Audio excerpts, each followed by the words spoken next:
Cold city નલિયામાં ફરી એકવાર લઘુત્તમ તાપમાન નીચે ઉતર્યું છે। સોમવારે નલિયામાં 13.3 ડિગ્રી સેલ્સિયસ તાપમાન નોંધાયું હતું, જેની સામે મંગળવારે 2 ડિગ્રીના ઘટાડા સાથે 11.6 ડિગ્રી લઘુત્તમ તાપમાન નોંધાયું હતું। આ તરફ મુખ્ય મથક ભુજમાં પણ પારો ઘટીને 16.2 ડિગ્રી પર આવ્યો હતો।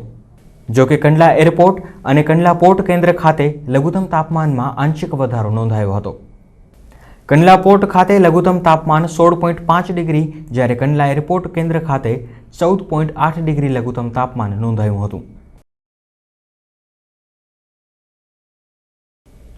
ભુજની જનતામાં ટ્રાફિકના નિયમન અને હેલ્મેટના મહત્વ અંગે જાગૃતિ આવે તે આશયથી ભુજમાં એક ટ્રાફિક રેલી યોજાઈ હતી।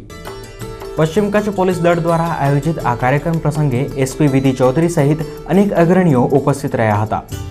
આ પ્રસંગે ચૌધરીએ શહેરીજનોને ટ્રાફિકના તમામ નિયમોનું ચુસ્તપણે પાલન કરવા અને દ્વિચક્રી વાહન ચલાવતી વખતે હેલ્મેટ ખાસ પહેરવા વિનંતી કરી હતી। બાઇક રેલીમાં પોલીસના જવાનો ઉપરાંત શહેરીજનો પણ જોડાયા હતા। હેલ્મેટધારી બાઇક સવાર યુવાનોની આ રેલી ભુજના વિવિધ વિસ્તારોમાં ફરી હતી।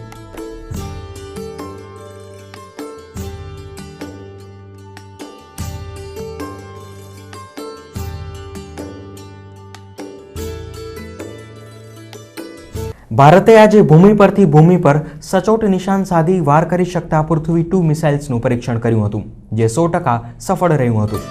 આ મિસાઇલ્સ 500 કિલોગ્રામ સુધી પરમાણુ વોરહેડનું વહન કરી શકવાની ક્ષમતા ધરાવે છે। છેલ્લા 2 માસમાં આ ત્રીજું પરીક્ષણ હતું। ઓરિસ્સાના ચાંદીપુરમાં લશ્કરી મથકથી તેનું સફળ પરીક્ષણ કરાયું હતું। ઉલ્લેખનીય છે કે પૃથ્વી એ ભારતની સ્વદેશી બનાવટની સૌપ્રથમ મિસાઇલ છે। પૃથ્વી 2ની રેન્જ 350 કિલોમીટરની છે। વિશ્વના શક્તિશાળી દેશોની મિસાઇલના મુકાબલે પૃથ્વી મિસાઇલ પણ ભારતનું અમોઘ શસ્ત્ર ગણાય છે। ને સમાચારના અંતમાં ફરી એક નજર આજના મુખ્ય સમાચારો પર। ગાંધીધામ તાલુકા પંચાયતની મીઠી રોહરની બેઠક પરથી ભાજપના ઉમેદવારે ફોર્મ પાછું ખેંચ્યું। કોંગ્રેસી ઉમેદવાર બિનહરીફ। મામલતદાર કચેરીએ સર્જાઈ ઝપાઝપી। મુન્દ્રાના ચકચારી ટુંડા વાંડ જમીન કૌભાંડમાં આરોપી માજી ઉપસરપંચ 2 દિવસના રિમાન્ડ પર। 3 આરોપી જ્યુડિશિયલ કસ્ટડીમાં। વકીલની ધરપકડ સામે કચ્છના વકીલોનું પ્રતિક આંદોલન। બાઇક માટે નંબર 1 મેળવવા ભુજના એક અરજદારે આરટીઓને આપ્યા 15,000।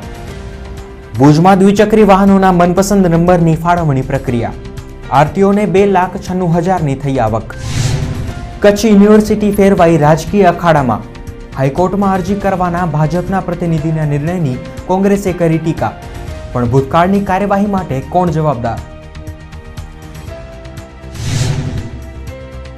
ને ગુજરાત હાઉસિંગ બોર્ડના સસ્તા આવાસની યોજનાને રાજ્યમાં ભુજ અને અમદાવાદમાં મળ્યો સૌથી વધુ પ્રતિસાદ। મહેસાણા પાટણમાં 15% ફોર્મ પણ નથી ભરાયા।